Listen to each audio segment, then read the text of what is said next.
यानी कि association for democratic reforms की एक रिपोर्ट सामने आई है जिसमें सभी को हैरान कर दिया है और कानून प्रक्रिया पर भी सवालिया चिन्ह लगा दिया है। दरअसल एडीआर की इस रिपोर्ट में बताया गया है कि राज्यसभा के सांसदों के पास कितनी संपत्ति है और कितनों पर आपराधिक मामले दर्ज हैं। इस रिपोर्ट में उन सांसदों का भी जिक्र है जिनकी संपत्ति 100 करोड़ यानी कि 1 अरब से ज्यादा है। एडीआर में 233 राज्यसभा सांसदों में से 225 के क्रिमिनल बैकग्राउंड और संपत्ति की डिटेल शेयर की हैं। एडीआर की रिपोर्ट के मुताबिक राज्यसभा के लगभग 12% मौजूदा सांसद अरबपति हैं और इनमें सबसे ज्यादा आंध्र प्रदेश और तेलंगाना के सांसद हैं। रिपोर्ट में ये भी कहा गया है कि 100 करोड़ रुपए से ज्यादा की संपत्ति वाले अरबपति सांसद सबसे ज्यादा बीजेपी के हैं। इनके बाद कांग्रेस और वाईएसआरसीपी के हैं। रिपोर्ट में कहा गया है आंध्र प्रदेश के 11 सांसदों में से 5, तेलंगाना के 4 सांसदों में से 3, महाराष्ट्र के 19 सांसदों में से 3, दिल्ली के 3 सांसदों में से 1, पंजाब के 7 सांसदों में से 2, हरियाणा के 5 सांसदों में से 1 और मध्य प्रदेश के 11 सांसदों में से 2 ने अपनी 100 करोड़ रुपए से ज्यादा की संपत्ति घोषित की है। तेलंगाना से 7 राज्यसभा सांसदों की कुल संपत्ति 5,596 करोड़ रुपए है। आंध्र प्रदेश से 11 सांसदों की कुल संपत्ति 3,823 करोड़ रुपए है। उत्तर प्रदेश से 30 सांसदों की कुल संपत्ति 1,941 करोड़ रुपए है। इनमें बीजेपी के 85 में से 6, कांग्रेस के 30 में से 4, वाईएसआर के 9 में से 4, आप के 10 में से 3 और टीआरएस के 7 में से 3 और आरजेडी के 6 में से 2 राज्यसभा के वर्तमान सांसद अरबपति हैं। बता दें कि 225 मौजूदा राज्यसभा सांसदों की कुल संपत्ति 18,210 करोड़ रुपए है, जिसमें बीआरएस से सांसद बद्दी पार्थ सारथी 5,300 करोड़ रुपए की संपत्ति के साथ सबसे अमीर हैं। एडीआर और नेशनल इलेक्शन वॉच ने एक रिपोर्ट में कहा कि उसने 233 राज्यसभा सांसदों में से 225 की क्रिमिनल बैकग्राउंड के वितरण का विश्लेषण और अपडेट किया है।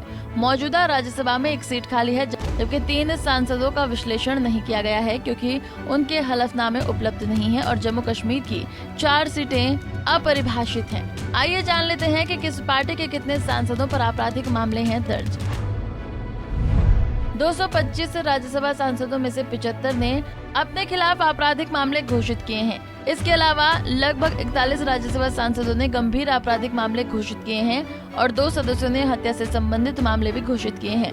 4 राज्यसभा सांसदों ने महिलाओं के खिलाफ अपराध से संबंधित मामले की घोषणा की है। बीजेपी के 85 राज्यसभा सांसदों में से लगभग 23, कांग्रेस के 30 सांसदों में से 12, एआईटीसी के 13 सांसदों में से 4 और एआईटीसी के 5 सांसद हैं जिनके खिलाफ आपराधिक केस है। आरजेडी के 6 सांसद, सीपीआई के 5 सांसदों में से 4, आप के 10 सांसदों में से 3 और वाईएसआरसीपी के 9 सांसदों में से 3 और एनसीपी के 3 राज्यसभा सांसदों में से 2 ने अपने हलफनामे में अपने खिलाफ आपराधिक मामले घोषित किए हैं। सिर्फ इतना ही नहीं बल्कि रिपोर्ट में उन सांसदों की भी बात की गई है जिन पर कुछ देनदारियां बाकी हैं। रिपोर्ट्स के मुताबिक 225 मौजूदा राज्यसभा सांसदों में से 166 सांसदों ने देनदारियां घोषित की हैं। वाईएसआरसीपी के नाथवानी परिमल पर अधिकतम 209 करोड़ रुपए की देनदारी है। इसके बाद बीआरएस के अल्लाह अयोध्या रामी रेड्डी पर 154 करोड़ रुपए की देनदारी है और सपा की जया बच्चन पर 105 करोड़ रुपए की देनदारी है। रिपोर्ट में ये भी बताया गया है कि 4 राज्यसभा सांसदों के पास 10 लाख रुपए से भी कम संपत्ति है। आपके राज्यसभा सांसद संत बलबीर सिंह के पास 3,79,000 रुपए की संपत्ति है। भाजपा के महाराजा संजा ओबा लिशेम्बा के पास 1,98,000 रुपए की संपत्ति है।